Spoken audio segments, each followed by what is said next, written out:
momento a referencia.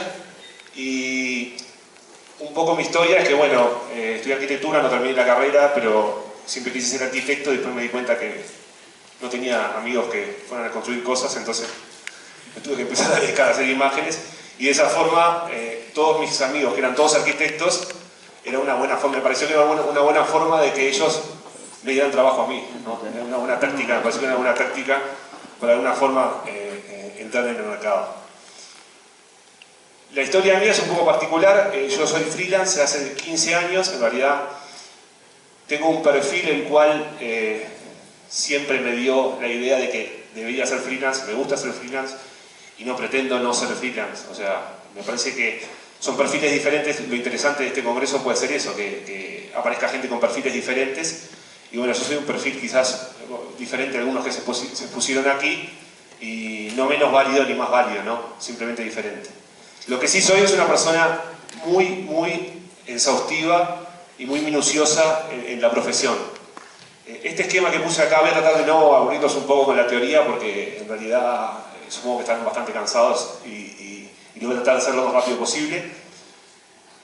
Siempre fue mi objetivo, mi obsesión, tratar de ver en qué se determina que una persona sea un buen freelance o no, un mal freelance, ¿no? O sea, hace 10 años que estoy tratando de estudiar la situación para decir, bueno, ¿qué es lo que yo tengo que tener para que mi servicio, para que lo que yo ofrezca a los clientes funcione y sea un éxito?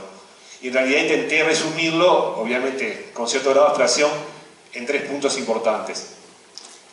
El punto primero sería la técnica. ¿Qué quiere decir la técnica? La técnica es Javi Martínez. La técnica es la gente de Chao Group. Imaginemos una mesa que tiene 3 patas y que si sacamos una de esas patas la mesa se cae. Bueno, estas 3 patas son las que sostienen la mesa de un artista digital.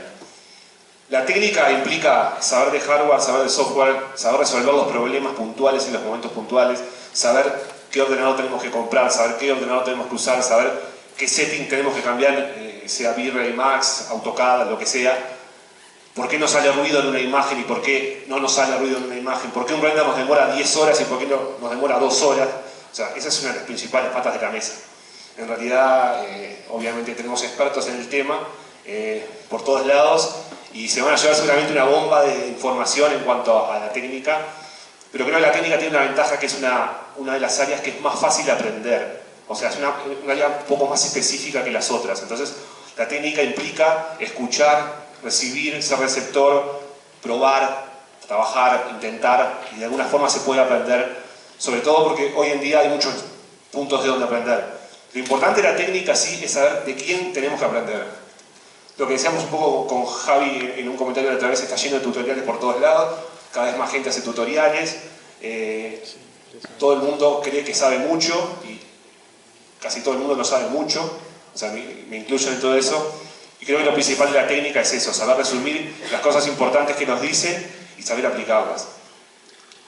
Ya van a hablar mucho de eso, prefiero ir al segundo. El segundo sería la creatividad. La creatividad es lo opuesto a la técnica, es mucho más abstracto, es mucho más difícil determinar cómo se aprende a ser creativo o cómo se aprende a ser artísticamente bueno.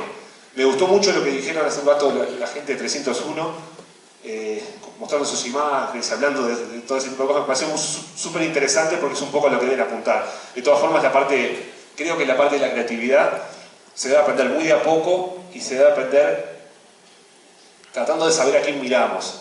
Yo pregunto cuántas personas, parecido a lo que habló la gente de comedia, ¿no? ¿Cuántas personas conocen a Schulman, el fotógrafo?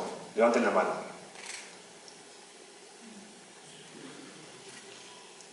2. Es importante que cuando nosotros miramos referentes para aprender, sepamos que hay una historia detrás, que hay una cantidad de gente que logró cosas importantes, que hay una cantidad de gente que fue exitosa, que hay una cantidad de gente que logró cosas... O sea, yo entiendo que la inmediatez hoy en día nos permite ver tantas imágenes de tantas cosas todos los días que un poco nos confunde y no nos permite ver las cosas esenciales de la arquitectura en sí, ¿no? Creo que la inspiración debemos tratar de retroceder para que la inspiración nuestra venga desde más atrás. Julius Schulman es un fotógrafo de la década de los 40, 50, fotografiaba las casas de las study houses. Les aconsejo que miren una película que se llama Acoustic Visuals, que es una película que hizo él, en la cual él muestra la forma en la que fotografiaba las viviendas.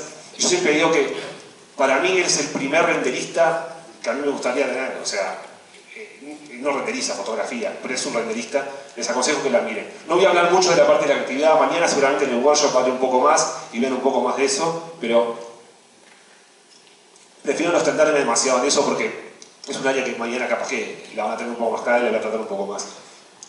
Y la tercera, que yo creo que es la más importante de las tres, o por lo menos la que no podemos no tener en cuenta, que es la parte de ser profesional. ¿Qué implica ser profesional? Yo creo que en algunas cosas puedo llegar a discrepar, pero cuando hay alguien que dice que la profesión nuestra es una profesión relativamente simple, está cometiendo el peor error del mundo. Yo trabajé más o menos en los 15 años que tengo, si hago un cálculo básico de haber participado en 1500 proyectos más o menos, haciéndolo solo. Todavía en el 1501 me voy a seguir encontrando con cosas nuevas, con problemas nuevos, con sugerencias nuevas, con desafíos nuevos. O sea, la visualización arquitectónica es hiper compleja. Y es tan compleja que nunca se termina. Eso creo que es fundamental que lo sepan y que sepan además de que la estrategia que ustedes tengan se va a determinar a través de la cantidad de proyectos que hagan.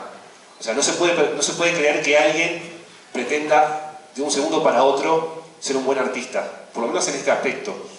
La experiencia, la acumulación de proyectos, la acumulación de errores, los problemas, los casos diferentes, eso es lo que va haciendo un artista que un artista se vaya construyendo. O sea, no se construye de un día para otro, van a necesitar muchísimo trabajo, muchísimos errores, muchísimos clientes diferentes, muchísimos tipos de proyectos.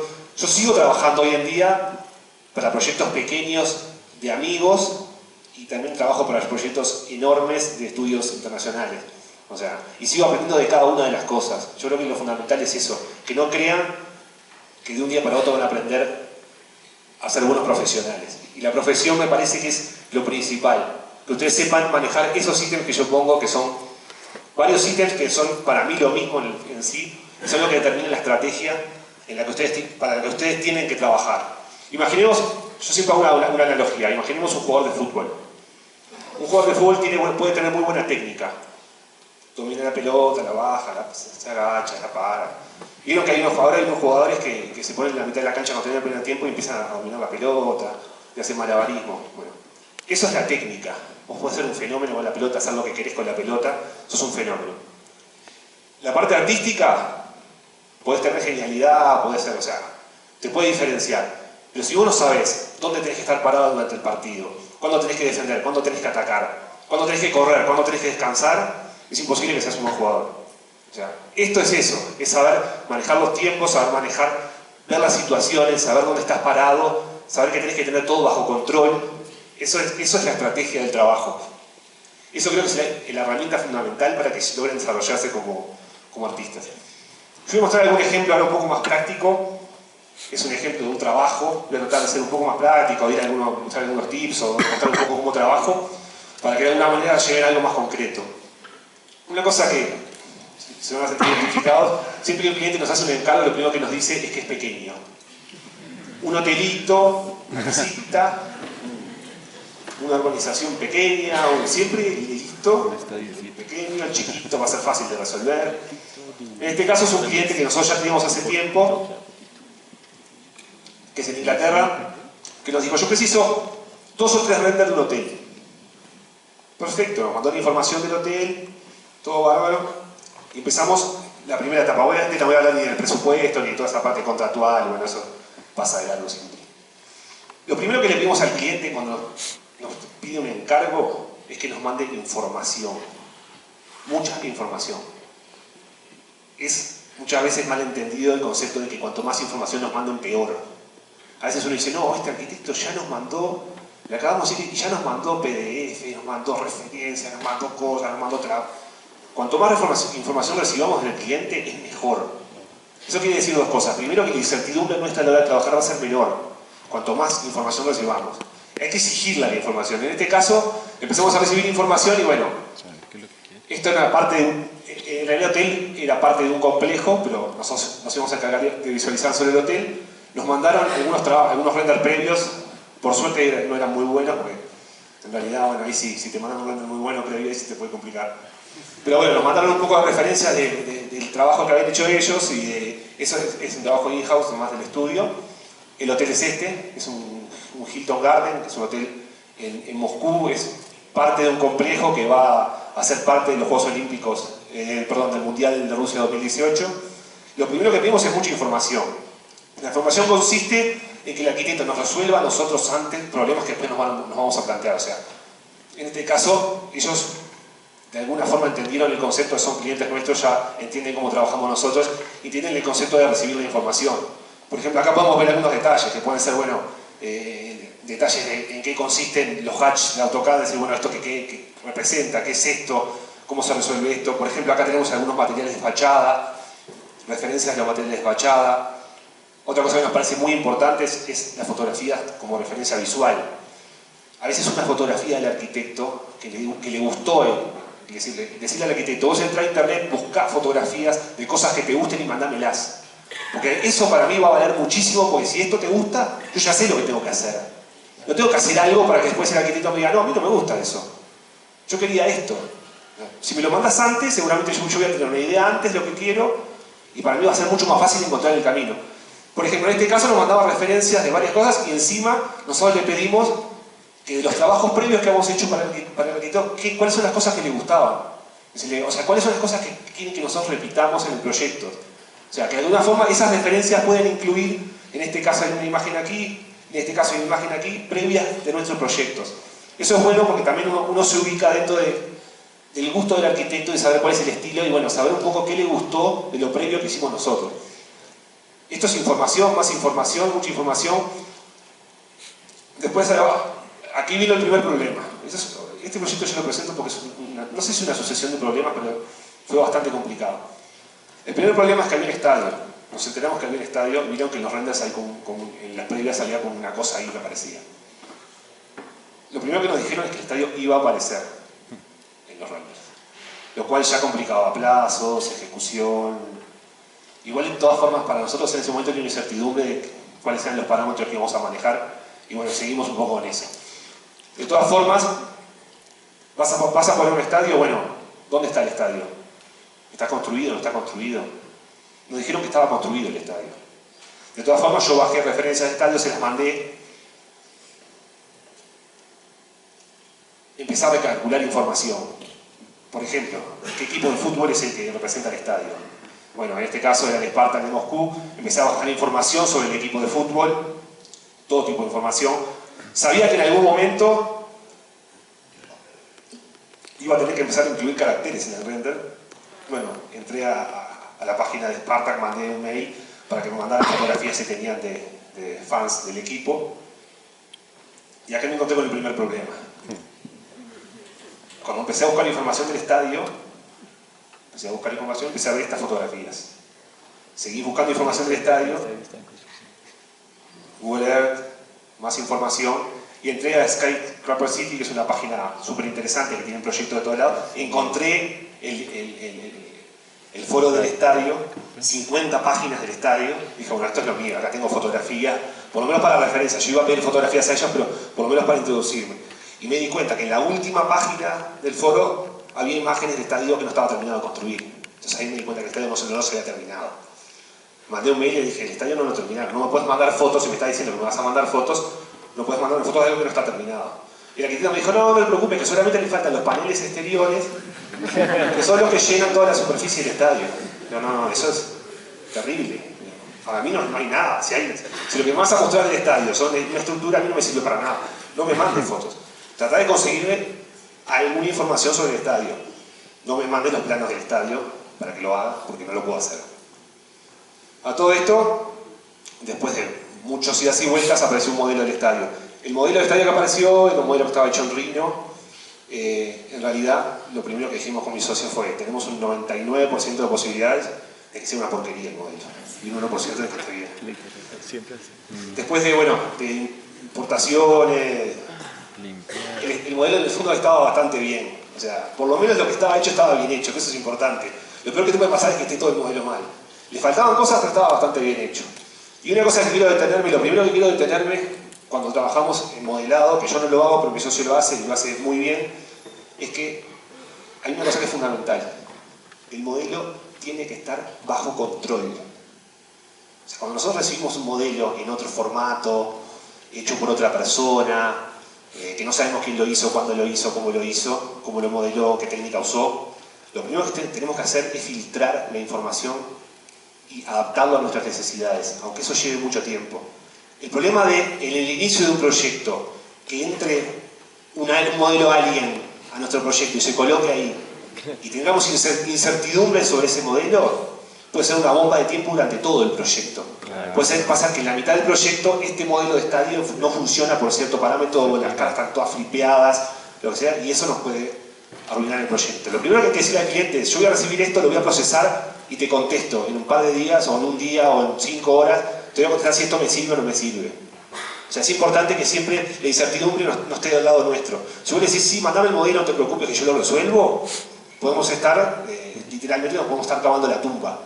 O sea, en realidad lo que tenemos que hacer es siempre mantener bajo control. En este caso se recibió el modelo, mi socio tuvo más o menos 2 días para adaptar el modelo a las necesidades nuestras, y que cuando yo recibo un modelo, importo un modelo en Max, para mí sea lo mismo importar el modelo que hizo mi socio que el modelo que recibió de otra persona y me lo envió. Eso es fundamental. Yo no puedo sentir que tengo algo adentro de la computadora que no sé cómo está hecho, o que me puede generar un problema. Lo mismo sucede, creo que hablábamos con Javi el otro día, cuando empiezan a bajar o comprar los Archmodes, los, no sé, Design Connected, bla, bla, bla, y enseguida los agarran y los meten dentro de la escena, ¿no? Los agarran y los meten dentro de la escena y los ponen por todos lados, y buenísimos, los Design Connected son espectaculares. Después empiezan a revisar, arrancan, y cuando llega ahí se detiene. Llega a la silla y se detiene, está 10 minutos para analizar la silla. ¿Qué pasó? Los modelos están muy bien hechos, son muy buenos. El tema es que pueden estar hechos con otros parámetros que no son los nuestros. ¿Qué pasó? Se desajustó esto. Pueden estar hechos con parámetros que no son los nuestros. O sea, nosotros tenemos que siempre tener el control de lo que estamos haciendo. El modelo tiene que estar controlado, tiene que estar bajo nuestro control. Si nosotros compramos unos modelos, bueno, los preprocesamos a nuestras necesidades y los colocamos, los tenemos guardados. Todo lo que nosotros tenemos que tener en nuestra computadora lo tenemos que tener bajo nuestro control. Tenemos que saber dónde están las cosas, pero además de saber dónde están las cosas, tenemos que saber cómo están hechas las cosas. Eso es fundamental. Nos pasa a veces que bajamos, hay modelos de Design Connected que son frutas, pote con frutas y tiene desplazamiento en la fruta. Y después arrancamos a renderizar y no entendemos por qué la memoria se nos va al carajo. Y se pone... Claro, porque pusimos a él y no sabemos cómo está hecho. Capaz que eso está pensado para ser renderizado en un close-up espectacular, con desenfoque, pero no para ser renderizado en una escena gigantesca donde lo tenemos que poner 25 veces. O sea, es importante eso, tener el control de los trabajos. Sean chicos, sean grandes, sean pequeños, lo que sea. Hay que tenerlos bien controlados. ¿Para qué se ve? ¿Qué pasó?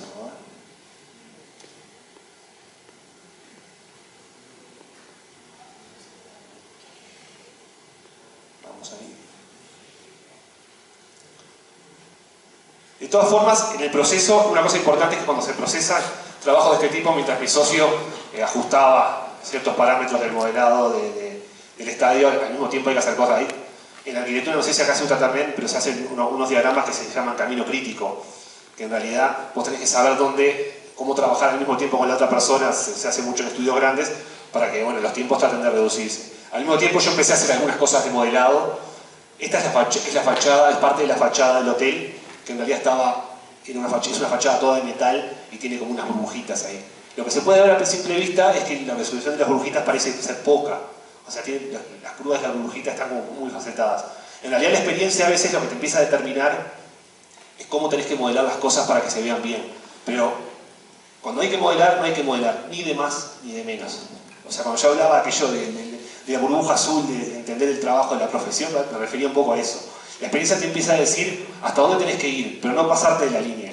En este caso yo no tenía la posibilidad ni de hacer proxy, ni de hacer nada, porque era una fachada totalmente diferente, estaba llena de esas burbujitas, millones de burbujitas, y sabía que si importaba con ciertos parámetros, me iba a quedar más lindo a simple vista, pero que después no lo iba a poder manejar. Entonces, bueno, acá tenemos el modelo AutoCAD, el modelo de AutoCAD terminado, limpio, solo. Nosotros tratamos que, repito, que los modelos tengan lo que tienen que tener y no más lo que tienen que tener. Hay que tener mucha experiencia así para saber que según la escala de los proyectos y las distancias que se manejen, la cantidad de modelo o la cantidad de precisión que vamos a tener en el modelado puede variar. Eso es importantísimo. Se puede ver ahí un poco más de cerca algún detalle. Se ve que hay algunos detalles modelados, pero nada que pasa de lo normal, ¿no? O sea, es un modelo que calculo que mi socio lo debería hacer en un día o capaz que menos. Y bueno, empezamos a preparar el panorama para saber que iba a venir el otro modelo. Yo empecé a preparar un poco el panorama, obviamente en este caso yo no utilizo mucho las referencias externas, pero bueno, otro tip que me sirvió es haber trabajado alguna vez con referencias externas en el Max.